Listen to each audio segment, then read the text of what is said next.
ঠিক আছে হয়ে গেছে ক্রস পেয়েছো ঠিক আছে এটা আরেকবার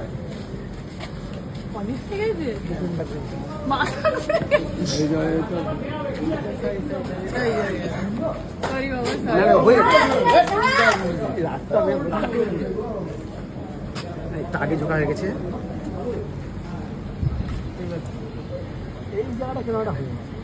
ও মারিনি পেটে ও যেভাবে চালিয়েছে পেটে ঢোকা দেখলে হ্যাঁ ওটা পেটে ঢোকানো ছিল ওই সময় সাইড হয়ে ধরে গেছে।